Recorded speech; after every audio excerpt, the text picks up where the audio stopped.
Chapter 95, The Snake's Shadow. Suru stood speechless in the arena. Then, breaking from his shock, he sent down several doctor-like aides to check on Stefan the giant. They inspected him carefully. One of them looked up at Suru and said, "He's alive, but it's like he's passed out paralyzed." Meanwhile, Juro had already left the stadium. He leaned against a wall near the outer crowd, quietly smoking again. From the shadows, Fuma was there, half hidden by the dark. Juro exhaled a trail of smoke and said, "Kid?" Fuma said nothing, just glared at him, his eyes filled with anger. Then he turned and left without a word. Juro smirked slightly. This was too easy. Up in the royal section, King Kuro spoke with the other kings. This man, he began seriously, was Snake Eye. In the past, the Dark Kingdom used him for missions, stealing treasures, killing targets, eliminating anyone who threatened the Dark King. Kosuke and Kai listened carefully. But one day, Kuro continued, Juro had enough. The Dark Kingdom started to blame him when nearby kingdoms began searching for the one behind all the thefts and killings. The Dark King said he had nothing to do with it, that it was Juro. They ordered his arrest, but Juro escaped and was never seen again, until now. King Kosuke crossed his arms. Perhaps he thinks this tournament is a safe place to hide. King Kai said quietly, "But why come here?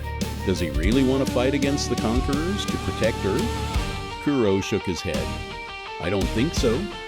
Down below, Suru raised his microphone and announced loudly, "And that was only the first match. We'll soon begin the second match. It will be between Kiko and Shira the Wise." The crowd erupted in excitement. Shira walked out first, a beautiful woman with long black hair and deep brown eyes. She wore a green robe that gave her the appearance of a thief, her long green nails glinting under the sunlight. Her face was cold and serious. Kiko stepped into the arena next. She looked nervous, wearing a female version of Veratros's red robe. Her blonde hair was tied into a ponytail. Veratros appeared behind her, placing a hand on her shoulder. "You'll win," he said calmly. "Remember our training and don't fear yourself." Kiko swallowed hard, nodded, and replied seriously, "Right." Suru raised his hand. "Let the contestants prepare." The crowd roared. In the stands, Ayuki looked at her mother. "Mom, why is the Black Knight here in the name of Sisha? That's strange." Kira frowned. "I don't know. It really is strange." Then she looked toward the royal seats, where Kuro sat beside the two other kings. For a brief moment, her eyes met his. Kira smiled softly. Kuro caught mid-sip of his wine, froze. His face turned red. He muttered under his breath, "Yeah, she has beautiful eyes." King Kosuke blinked. "Huh?